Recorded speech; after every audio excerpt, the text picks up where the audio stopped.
ಹೆತ್ತ ತಾಯಿ ಹೊತ್ತು ಹೋಗಿ ಸ್ವರ್ಗಕ್ಕೆ ತಲುಪಿ. ಅದಕ್ಕೆ ಕಾಣದ ದೇವರು ಕೂಡಿಗೆ ಕಾಣುವ ತಾಯಿ ತಂದೆ ಗುರುಗಳು ಅತಿಥಿಗಳು ಕಾಣುವಂಥ ದೇವರು.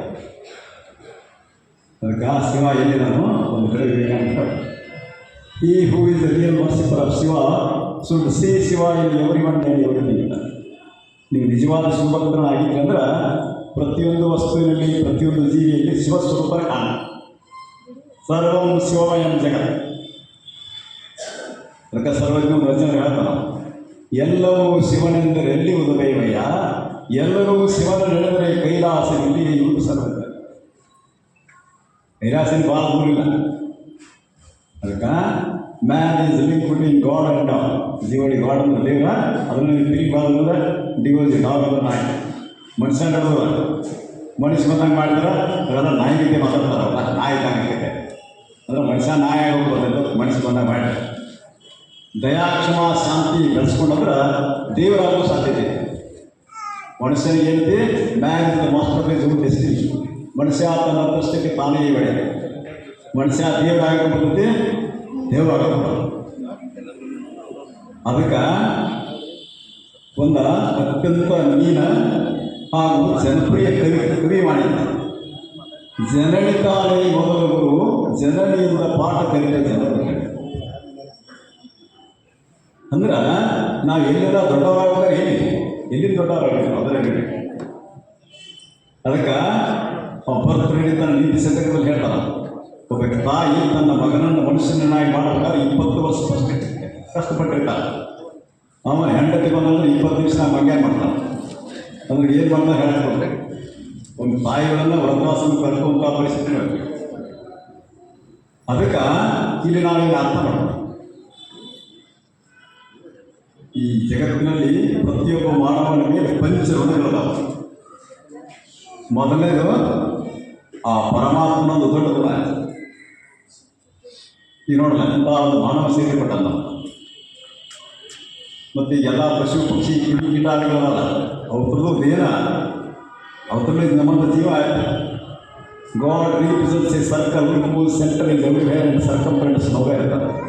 ದೇವರ ಒಂದು ಅನಂತ ವರ್ತುಳ, ಆ ವರ್ತುಳದ ಕೇಂದ್ರದ್ದು ಎಲ್ಲ ಕಡೆ ಪರಿಗೆ ಮಾತ್ರ ಎಲ್ಲಿ ಕೊಡಿ. ದೇವರಿಂದನೋ ಎಲ್ಲರಲ್ಲಿ ಎಲ್ಲೆಲ್ಲಿಲ್ಲ, ಎಲ್ಲೆಲ್ಲಿದ್ದಂಥ ಶಿವ ನಮಗಿಲ್ಲ ಅಲ್ಲ. ಅದು ನೋಡುವಂಥ ಕಣ್ಣೆ. ಅದಕ್ಕೇನು ಬೇಕಾಗಿದೆ? Purity. We have all headed towards perfection. Purity is perfection ಅಂತ ಮನಸ್ಸು ಹೇಳಿದೆ. ನಾವೆಲ್ಲರೂ ಪರಿಪೂರ್ಣತೆಯಲ್ಲಿ ಬರ್ತೀವಿ, ಪವಿತ್ರತೆ ಪರಿಪೂರ್ಣತೆ. ನಮ್ಮ ಮನಸ್ಸು ಯಾವಾಗ ಅತ್ಯಂತ ಪರಿಶುದ್ಧಕ್ಕೆ.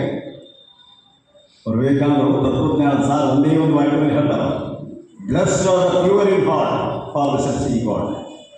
ಪರಿಶುದ್ಧಾತ್ಮರು ಧನ್ಯರು, ಅವರು ದೇವರನ್ನು ನೋಡುವರು. ಇದು ಒಂದೇ ಒಂದು ವಾಕ್ಯಗಳು ಈ ಜಗತ್ತಿನ ಎಲ್ಲ ತರಗಳನ್ನು ಸುಟ್ಟು ಹೋದಾದ್ರೆ ಜಗತ್ತು ಸ್ವಾನೆ. ಪ್ಯೂರಿಟಿನ ಪರ್ಫೆಕ್ಷನ್. ಅದು ನಾವು ಮೊದಲು ಹುಟ್ಟಿದಾಗ ಅತ್ಯಂತ ಪರಿಶುದ್ಧ ಇದ್ದೀವಿ. ಅದಕ್ಕೆ ಈ ಜಗತ್ತಿನಲ್ಲಿ ಯಾರು ಎಲ್ಲ ದ್ವಂದ್ವಗಳಿಂದ ಮುಕ್ತದ ಅಂದ್ರೆ ಒಂದು ಈ ಹುಟ್ಟಿದ ಕೂಸ ಒಬ್ಬ ಮಹಾತ್ಮ. ಒಬ್ಬ ಮಹಾತ್ಮನ ತಲೆಯಾಗ ಏನು ಕಾದಿಲ್ಲ, ಈ ಹುಟ್ಟಿದ ಕೂಸಿನ ತಲೆಯಾಗ ಕಾದಿಲ್ಲ. ಅದಕ್ಕೆ ಯೇಸು ಕ್ರಿಸ್ತನ ಒಬ್ಬ ಪ್ರಶ್ನೆ ಮಾಡಿದ, ನಮ್ಗೆ ದೇವರ ತೋರಿಸಂತ ಅದು ಒಬ್ಬ ಜನ್ಮ ಒಂದು ಗಂಡು ಮಗು ನಡೆದ ಇದ ನಮ್ಮ ದೇವರು. ಹಂಗ ಮಗುವಿನಂಥ ಮನಸ್ಸುಳ್ಳವರೇ ಮಹಾತ್ಮ. ಅದಕ್ಕೆ ಎಷ್ಟೋ ಕಡೆ ಹೊಟ್ಟಿರ್ತಾರ ಮಕ್ಕಳಾಗಿದ್ರೆ ಮೋಕ್ಷಿಲ್ಲ ಅಂದ್ರೆ ಇವ್ರು ಲಗ್ನ ಮಾಡ್ಕೊಂಡು ಅವ ಕಲ್ಲು ತಗೊಂಡ ಕಟ್ಟಿಗೆ ತಗೊಂಡು ಬೆಣ್ಣ ಅಂತವ್ರಿಗೆ ಮಕ್ಕಳನ್ನಾಗಿಲ್ಲ. ಮಕ್ಕಳಂದ್ರೆ ಯಾರು? ಇವ್ರ ಮಕ್ಕಳ ಗತಿ ಆಗಲಾದ ಮೋಕ್ಷ. ನಾವಿಷ್ಟು ದೊಡ್ಡವರಾಗ ನಮ್ಮ ಮನಸ್ಸು ಮಗುವಿನ ಗತಿ ಆಗ್ತದೆ, ಅವಾಗ ಮೋಕ್ಷ. ಅದ ಇರುವಾಗಲೇ ನಾವು ಅರ್ಥ ಮಾಡ್ಕೊಳ್ಳೋದೆ. ನಾವೆಲ್ಲ ಕಡೆ ಏನು ಬರ್ತೀವೋ ಶಬ್ದದ ಅರ್ಥ ತಿಳಿಲಾದ ನಾವು ಮೊದಲು ತಿಳಿಲಾದ ಕರ್ಮ ಮಾಡಾಕ್ತೀವಿ. ಅದು ಇರೋದರ ಬೇರೆ. ಅದಕ್ಕೆ ಹೆತ್ತ ತಂದೆ ತಾಯಿಗಳು ನಿತ್ಯ ದೇವರು, ಸತ್ತನೇ ಹತ್ತು ಕರೆದರೆ ಅವರು ಬಾರ. ಈಗ ನೋಡಲ್ಲ ಕೃಷಿಯವರು ಆಗ ಅವರ ತಾಯಿಯವರಿಗೆ ಹೇಳಿ ಅವ್ರು ಇದ್ದಾಗೂ ತಾಯಿ ಬೆಲೆ ಕೊಟ್ಟಲ್ಲ, ಸತ್ತ ನಂತರ ಕೊಡಲಿಕ್ಕಿಲ್ಲ. ಈಗ ಪುಣ್ಯತಿಥಿ ಮಾಡೋದಕ್ಕೆ ದೂರ ಉಳಿತಾರೆ. ಇದ್ದಾಗ ಅವು ಆಪಪ್ಪ 10 ಜನ ಇದ್ದಾಗ ಅವ್ರು ಮುಖ ನೋಡೋಗಿಲ್ಲ, ಅವ್ರು ಮಾತಾಡ್ಸೋಗಿಲ್ಲ. ಸತ್ತ ನಂತರ ಬರ್ತಾರೆ. ಸತ್ತ ನಂತರ ಗಂಗಾ ತುಟಿ ಹಿಡಿದು ಅದನ್ನು ಅಡಗಾಡಿಸಿ ಒಮ್ಮೆ ನನ್ನ ಕಡೆ ನೋಡು, ಒಮ್ಮೆ ನನ್ನ ಕೂಡ ಮಾತಾಡ್ತಾರೆ. ಆವಾಗ ವಯಸ್ಸಾದ ಆಗಿ ಅಜ್ಜಗಳು ಇರ್ತಾರ, ಒಂದು ದಿವಸ ಬಂದಿಲ್ಲ, ಒಂದು ದಿವಸ ಬಂದಿಲ್ಲ, ಸಾಯ ನಾಟಕ ಹಿಡಿಸ್ಯಾರ ನೋಡು. ಹಿಂಗೆ ಭಾಳ ಜನ ಮಾಡ್ತಾರೆ. ಆದ್ರೆ ನಿಜವಾದ ಭಕ್ತಿ ಇದ್ದಾರ. ಈಗ ನೋಡ್ರೆ ಗುಡಿಸಿಯವರು ಇದ್ದಾಗೂ ತಾಯಿಗೆ ಅಷ್ಟು ಹೊತ್ತು ಕೊಟ್ಟಾರ. ಅವರು ದೇಹ ತಿಥಿ ಆಗದಂತರು ಇಂಥ ಪುಣ್ಯತಿಥಿಗಳಾಗಬೇಕಾದ್ರೆ, ಮರಣೋತ್ಸವಗಳಾಗಬೇಕಾದ್ರೆ ಪುಣ್ಯ ಸ್ಮರಣೋತ್ಸವವನ್ನು ಮಾಡೋರಲ್ಲಿ ಪುಣ್ಯ ಬೇಕು, ಮಾಡಿಸ್ಕೊಳ್ಳೋರಲ್ಲಿ ಪುಣ್ಯ ಬೇಕು. ಎರಡು ಕಡೆ ಇದ್ದ ಪುಣ್ಯ ಇದ್ದಾಗ ಅದಕ್ಕೆ ತಾಯಿ ಬಗ್ಗೆ ಜನಪದ ಸಾಹಿತ್ಯದಲ್ಲಿ ಗರತಿ ಹಾಡನ್ನು ಕಾಸಿಗೆ ಹೋಗಾಕ ಈಸೊಂದು ದಿನ ಬೇಕು, ತಾಸೊತ್ತಿನ ಹಾದಿ ತವರೂರ, ತಾಸೊತ್ತಿನ ಹಾದಿ ತವರೂರಾಗ ಹಣ್ಣದ ಕಾಸಿ ಇಲ್ಲ ಅಂದ್ರೆ ಸುಮ್ಮನೆ ನಾವು ದನ್ಕೋತೇವೆ. 1000 ಕಿಲೋಮೀಟರ್ ದನುವಾದಾಗ ನಾವು ಕಾಸಿ ಯಾತ್ರೆ ಆಗ್ತದೆ, ಆದ್ರೆ ಮಣ್ಯಾನ ಅವ್ರು ನೋಡಕ್ಕೆ. ಅದಕ್ಕೆ ಈಗ ನಮ್ಮ ನಿಮ್ಮದು ಪ್ರತಿಯೊಬ್ಬ ಮಾನವ ಮೇಲೆ ಪರಮಾತ್ಮನ ತಂದೆ ತಾಯಿಗಳ, ಆಮೇಲೆ ಸದ್ಗುರುವಿನ ಋಣ, ಸಮಾಜದ ಋಣ. ಒಮ್ಮೆಗೆ ದೊಡ್ಡವರಾಗಿ ನಾವು ಸಮಾಜ ದೇವೋಭವ, ಸಮಾಜದ ದೇವರು. ಆಮೇಲೆ ಮೇಲಾಗಿ ಪಂಚಮಹಾಭೂತಗಳ ಋಣ. ಈಗ ನೋಡಲ್ಲ, ಈ ಭೂಮಿಯೊಳಗೆ ಆಹಾರದ ಮನಸ್ಸು ಸತ್ತ. The secret of success of nature is patience. ನಿಸರ್ಗದ ಯಶಸ್ಸಿನ ರಹಸ್ಯ ತಾಳ್ಮೆ. ನಮಗೆ ನಿಮಗೂ ಪ್ರತಿಯೊಂಥ ತಾಳ್ಮೆ ಬೇಕು. ಈ ಪೃಥ್ವಿ ನೋಡಿ ಎಂಥ ತಾಳ್ಮೆ ಇದ್ದಾರೆ. ದುಷ್ಟ ಜನರ ಬಾರಣ ಹೊತ್ಕೊಡೋದು, ಅವರಿಗೆ ಆಹಾರ ಕೊಡೋದು. ಆಮೇಲೆ ಒಳ್ಳೆಯ ಜನರು ಬಾರಣ ಹೊತ್ಕೊಡೋದು, ಅವರಿಗೆ ಆಹಾರ ಕೊಡೋದು. ಈಗ ನಮ್ಗೆ ಯಾರು ಒಂದು ಸ್ವಲ್ಪ ಕಾಲ ಹೆಚ್ಚಿದ್ರೆ ಕಂಡು ಎಲ್ಲಿಯಾದ್ರೂ ಜಗಳ ಕೊಡ್ತೀವಿ. ಈ ಭೂಮಿ ಎಷ್ಟು ಮಂದಿ ತಿಳಿತಾರ, ಅದು ಸುಮ್ಮತಿ. ಯಾಕೆ ಸುಮ್ಮತಿ? ನೀವು ಎಷ್ಟು ತುಳಿದ್ರಿ ನಾಳೆ ನಿಮಗೆ ಕೆದರಿ ಮುಟ್ತಾನ, ಮತ್ತು ನಿಮ್ಮ ಮ್ಯಾಲೆ ನಾಳೆ ಅಂಥ ಪೃಥ್ವಿಲಿ ಅಂಥ ಒಂದು ತಾಳ್ಮೆ ಇದ್ದರೆ ಹಿಮಾಲಯ ಪರ್ವತ 5 ಮೇಲೆ ಇರಬೇಕು. ಅಂದರೆ ಯಾವ ಮನುಷ್ಯನಲ್ಲಿ ಭಾಳ ತಾಳ್ಮೆ ಇರುತ್ತೆ ಅವ ಭಾಳ ಇರಬೇಕು. ನಮ್ಮಲ್ಲಿ we should have infinite patience. ನಮಗೆ ಅನಂತ ತಾಳ್ಮೆ ಬೇಕಾಗಿದೆ. ಆದರೆ ನಾವು ಪೇಷನ್ಸ್ ಕಳ್ಕೊಂಡಿದ್ರೆ ಪೇಷಂಟ್ ಆಗಿ. ಈಗ ನಾವು ಪೇಷನ್ಸ್ ಇರಲಿಲ್ಲ. ನಮ್ಮ ಪೇಷನ್ಸ್ ಎಲ್ಲಿ ಬರುತ್ತೆ? ಇವತ್ತು ಕಬ್ಬ ನಾಳೆ ಸಕ್ಕರೆ ಹೋಗ್ಬೇಕು, ಕಬ್ಬು ಇವತ್ತು ಲಗ್ನ ನಾಳೆ ಸಸಿಗಳು ನಡಬೇಕು, ನಾಡ್ದವ್ರು ಡಾಕ್ಟರ್ ಇಂಜಿನಿಯರ್ ಆಗಬೇಕು ಅಂದರೆ ಎಲ್ಲ ಅವಸ್ಥೆ ಇದೆ. ಯಾಕಾಗಿ ತಾಳ್ಮೆ ಅಭಾವ. ಅದಕ್ಕೆ ವಾದಿಗಳು ಹೇಳ್ತಾರೆ, ತಾಳುವಿಕೆಗಿಂತ ಅನ್ಯ ತಪವಿಲ್ಲ. ಅವ್ರು ಗುರುಲಿಂಗವರು ವಚನದಲ್ಲಿ ಹೇಳ್ತಾರೆ, ತಾಪವನ್ನು ತಾಳುವುದೇ ಹೀಗೆ ತಪವು. ತಾಪವಾದುದನ್ನೆಲ್ಲ ತಾಳಬೇಕು. ಕೋಪದಿಂದ ಶಾಂತಿಯನ್ನು ಲೋಪಗೊಳಿಸಿದ ತಾಳು ಶಾಂತ ಅಂತರ ತೆರದಿ ಬಾಳ. ಸಿಟ್ಟು ಬಿಟ್ಟವ ಸಂತ, ಸಿಟ್ಟು ಬಿಟ್ಟವ ಶಿವ. ನೀವು ಸಿಟ್ಟು ಬಿಟ್ಟರು ಶಿವ ಆಗಲಿ. ಪೆಟ್ಟು ತಾಳ್ದವ ಬಸವಣ್ಣ. ಅದ ಸಿಟ್ಟು ಹೆಂಗೆ ಬರ್ತದೆ ಗೊತ್ತಿಲ್ಲ. ಅದಕ್ಕೆ ಸರ್ವಜ್ಞ ಹೇಳ್ತಾ ಒಂದು ಕಡೆ, ಕೋಪಕ್ಕೆ ಯಮರಾಜ, ಪಾಪಕ್ಕೆ ಜವರಾಜ. ಕೋಪ ತಾಪಗಳ ಐದಂಗೆ ಯಮನಾಥ ಕೂಪನಾಗಿರುವ ಸರ್ವಜ್ಞ. ಯಾರ ಸಿಟ್ಟ ಪಾಪ ಬಿಟ್ಟಾರ ಅವ್ರಿಗೆ ಯಮಾಸ್ವ ವಿನಯದಿಂದ. ನೀವು ಸಿಟ್ಟು ಬಿಟ್ಟಿದ್ರೆ ಪಾಪ ಆಗೋದು ನಿಮ್ಮಿಂದ. ಆದ್ರೆ ಏನೆಲ್ಲ ಬಿಡಾಕ ನಾವು ಸಿಟ್ಟು ಬಿಡೋದು ಅಷ್ಟು ಸರಳ. ಸಿಟ್ಟು ಬಿಟ್ಟ ಶಿವ ಆದ. ಅದಕ್ಕೆ ಒಬ್ಬ ಶಿಷ್ಯ ಗುರುಗಳಂತೆ ಕಾಲದ ಐ ವಾಂಟ್ ಪೀಸ್ ಅಂತ. ಅವ್ರ ಗುರು ಏನಂದ, ಪೀಸ್ ಅಲ್ಲೇ ಇರ್ತದೆ ಅಥವಾ ಎಲ್ಲದ ಕೇಳಿದ ಆಯ್ ಮತ್ತು ವಾಂಟ್ ಅರ್ಥಕ್ಕೆ ಪೀಸ್ ಅಂತಿಲ್ಲ ಅನ್ನೋದು. ಆಯ್ ಅಂದ್ರೆ ನಾ ಅಂತಕ್ಕಂಥ ಅಹಂಕಾರ, ವಾಂಟ್ ಅಂದ್ರೆ ಬೇಕಂತಕ್ಕಂಥ ಆಸೆ, ಅಹಂಕಾರ ಆಸೆ. ಆಯ್ ಬಿಟ್ರೆ ಶಾಂತಿ ಐತೆ. ಆದ್ರೆ ನಮ್ಗೆ ಪೀಸ್ ಯಾಕಿಲ್ಲ? ನಾವು ಮೈಂಡನ್ನು ಪೀಸ್ ಆಗೈತಿ. ಮೈಂಡನ್ನು ಪೀಸ್ ಆಗಾಗ ಎಲ್ಲಿ ಪೀಸ್ ಆಫ್ ಮಾಡಿಸ್ಬೋದು? ಅದಕ್ಕೆ ನಮಗೆ ಏನು ಬೇಕಾಗೈತಿ?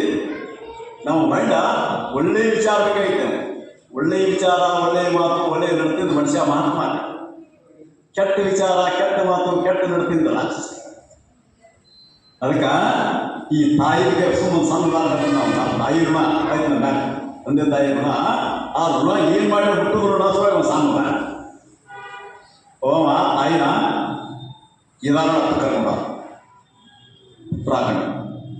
ಅಲ್ಲಿ ಕರ್ಕೊಂಡು ಹೋದ ಬಳಿಕ ಅಲ್ಲಿ ಕೇದಾರನಾಥ ಈಶ್ವರ, ಅಲ್ಲಿ ಶಿವಲಿಂಗ ನಾವು ಹೋಗಿದ್ದೀವಿ. 14 ಕಿಲೋಮೀಟರ್ ಊಟ ಹಾಕ್ತಾರೆ. ಅವ್ರ ತಾಯಿ 80 ವರ್ಷ. ಕಾಲೆಲ್ಲ ವಾಯ ಬಂದು ತಾಯಿ ಬಿಡಿಸ್ತಾಗಿಲ್ಲ.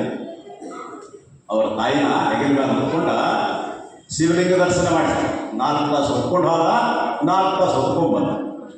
ಆಮೇಲೆ ಕೆಳಗೆ ಬಂದ ನಂತರ ಊರಿಗೆ ಬಂದ್ಬಿಟ್ಟ. 8 ತಾಸು ಹೋಗಲ್ಲ ತಾಯಿ. ನಾನು ಇಷ್ಟ ತಾಯಿ ನಾವು ಸಿನಿಮಾ ಲೆಕ್ಕಕ್ಕೆ ಬಂದವ. ಮನೆಗೆ ಬಂದ ನಂತರ ಎಲ್ಲಿ ಹೋಗಿ ಅಂತ ಕೇಳೋರು ಬಂದೆ. ನಾವು ಕೇದಾರನಾಥ್ ಹೋಗಿದ್ದೆವು, ನಮ್ಮ ತಾಯಿ 4 ತಾಸು ಹೆಗಲ ಮೇಲೆ ಹೊತ್ಕೊಂಡು ಹಾಕಿ ಮ್ಯಾಲೆ ಶಿವಲಿಂಗ ದರ್ಶನ ಮಾಡಿ ಮತ್ತು ಕೆಳಗೆ ಕರ್ಕೊಂಡ್ಬನ್ನಿ. 8 ತಾಸು ನಮ್ಮ ತಾಯಿ ಭಕ್ತ 4 ತಾಸು ಹೊತ್ಕೊಂಡು ಹೋಗೋದು, 4 ತಾಸು ಹೊತ್ಕೊಂಬೋದು. ಹಿಂಗೆ ಮಾಡಿ ನನ್ನ ತಾಯಿ ನಾನು ಮುಗಿಸಿ ಹಿಂಗೆ ಒಂದೊಂದು ಹೇಳಿದ್ರವ ದಿನಾಲು 160 ಸಲ ಹೆರಾಣ. ಆ ತಾಯಿಯು ಭಾಳ ತಿರುಗಿದ್ರು. ಮಾಜಿ ಕಾಲದ ಮನುಷ್ಯಳ ಇವು ವರ್ಷ ಎಷ್ಟು ಹೇಳಿದ್ರಲ್ಲ ಅದೆಲ್ಲ ನೆನಪು.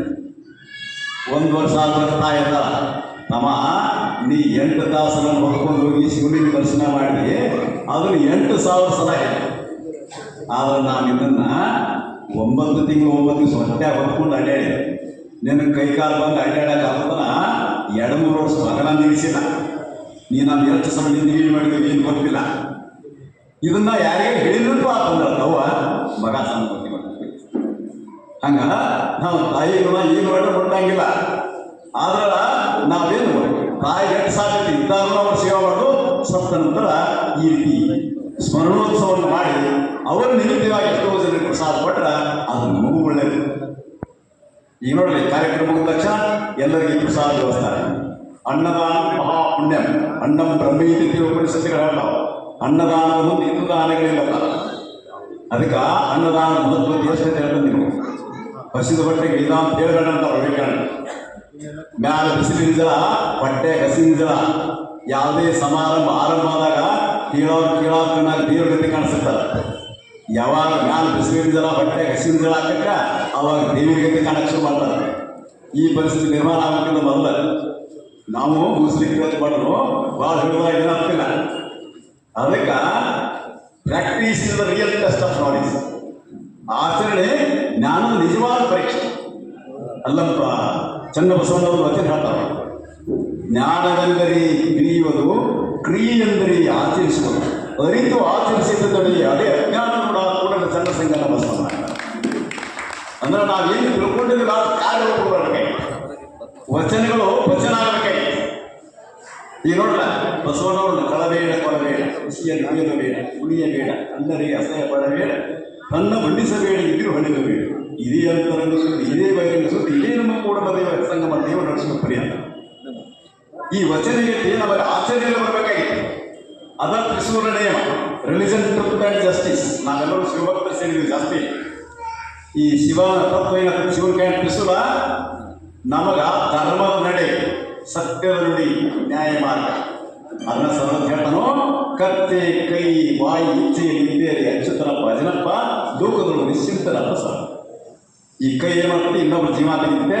ಅದನ್ನ ಬಿಟ್ಟ ದಾನ ಧರ್ಮ, ಕಳುತನ ಮಾಡ್ತದೆ.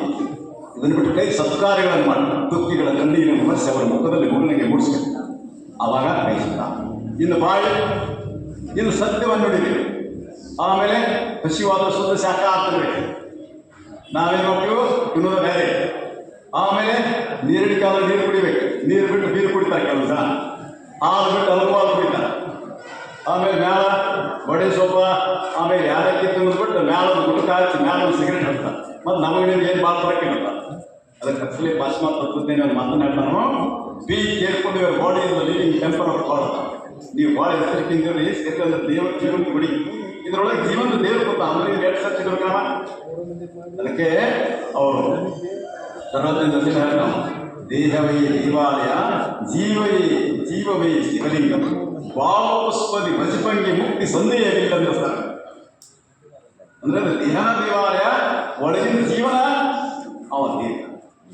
ನಾವು ಪರಿಶುದ್ಧವಾದಂತಹ ಭಾವನೆ ಇರ್ತಕ್ಕಂಥ ಹೂವಿನ ಅವಾಗ ಅದಕ್ಕೆ ಈ ಸಪ್ತಾಹ ಈ ಕಾರ್ಯಕ್ರಮ ಜೀವನೋತ್ಸವ ಮುಗಿದ ಪ್ರಸಾದ ಪ್ರಸಾದ ಮಹತ್ವದ ಒಂದು ಸಣ್ಣದ ಸುಮಾರು 20 ವರ್ಷಗಳ ಇಲ್ಲಿ ಆದಂತಹ ಒಂದು ಒಬ್ಬ ಏಮ್ಸ್ ದಿಲ್ಲಿ ಒಳಗೆ MBBS ಫಸ್ಟ್ ಇಯರ್ ಓದ್ತಾ ಇದ್ದ. ದಿಲ್ಲಿ ಬಂದಿದ್ದ ಸಲುವಾಗಿ ಒಬ್ಬ ಪ್ರತಿಭಾವಂತ ಹುಡುಗರಿಗೆ ಒಂದು ಆಸೆ. ರಾತ್ರಿ 10 ಗಂಟೆಗೆ ಈ ಗುಡಿಸಿಯವ್ರ ತಾಯಿದಾರ ಇದ್ದಾವಲ್ಲ ಒಂದು ಮನೆಗೆ ಬಂದ ಇಲ್ಲಿ. ಅವಾಗ ಅಜ್ಜಿ ಗಂಟ ಭಾಳ ಬಟ್ಟೆ ಒಂದು ತಾಯಿತ್ತು. ಅಜ್ಜಿ ನನಗೆ ಬಟ್ಟೆ ಹಾಕಿ ಹೆಂಗೆ ಎತ್ತಿದಂಗಾಗಿತ್ತು. ಅವ್ರಿಗೆ ಹೇಳ್ದ ಅದಕ್ಕೆ ಏನಾಗಿದ್ದು ಕೊಡೋಣ. ಅಜ್ಜಿ ಹೇಳ್ದವರು, ತಮ್ಮ ನಾವು ಊಟ ಮಾಡಿ ಮಾಡಿದ್ದವರು ಒಂದು ಗ್ಲಾಸ್ ಹಾಲು 2 ಚಮಚೆ ಸಕ್ಕರೆ ಹಾಕಿ ಏನೂ ಇಲ್ಲದ ಒಂದು ಬಟ್ಟೆ ಒಂದು ಗ್ಲಾಸ್ ಹಾಲು. ಅವಾಗ ಅಜ್ಜಿ ಉಪಕರಣ ಹೆಂಗೆ ತಿಂತಿದ್ದಾರವ. ಯಾಕಂದ್ರೆ ಕೃಷಿಯವರು ಹೃದಯವಂತ. ಅದಕ್ಕೆ ಇಂಟೆಲೆಕ್ಚುವಲ್ ಡ್ರಿಂಕ್ ಪಟ್ಟಣ ಬಟ್ ರಿಯಲ್ ಪಟ್ಟಣ ಇಂಟರ್ನಲ್ ಸೈನ್ಸ್ ಇರ್ತಾರೆ. ಬುದ್ಧಿಜೀವಿಗಳು ಯಾವಾಗ ಮದುವೆ ಕೂಡ್ತಾರ ಹೃದಯವಂತ ಬೆಳೀತಾರೆ. ಅವನು ಹೃದಯವಂತ ದಾಟಬೇಕಾ. ಈ ಕೃಷಿಯವರು ಹೃದಯವಂತರು ಇಂಥ ಕಾರ್ಯಕ್ರಮ ಮಾಡ್ತಾರೆ. ಬುದ್ಧಿಜೀವಿಗಳು ಚೆನ್ನಾಗಿ ಮಾತಾಡ್ತಾ ಹೇಳೋರು, ಈ ಹನಿ ಇಟ್ಟಂಗೆ ಪರ್ಸೆಂಟೇಜ್ ನೋಡಿದ್ರೆ ಹೊಟ್ಟೆ ಗೊಬ್ಬರ ಕೆಲವರು ನಾಲ್ಕು ಜಂತುಗಳಿಗೆ ಇರ್ತದೆ. ಅವ್ರು 4 ತಿಂಗಳಿಗೆ ಗಿಡದ ಮನೆ ಕೈ ಕೆಳಗೆ ಕೊಡಬೇಕು. ಆದ್ರೆ ಚೆನ್ನಾಗಿ ಮಾತಾಡಿ ಕೆಲವೊಂದು ಜನ ಹೆಡಿಟ್ಟು ನಾವು ಒಬ್ಬ ಮನುಷ್ಯನ ಕೇಳಿದ ಒಬ್ಬ ಸಾಯ್ತಾನೆ. ನೀವು ಚೆನ್ನಾಗಿ ಮಾತಾಡಿ ಸಮಾಜನ ತಿಳಿಸಿರ್ಬೇಕು. ಅಂದ್ರೆ ಬರೀ ನಾವು ಮಾತಿನ ಬರೋದಾದ್ರೂ ಸಾಲುಲ್ಲ, ಅದಕ್ಕೆ ಆಚರಣೆ ಬೇಕಾಗಿ.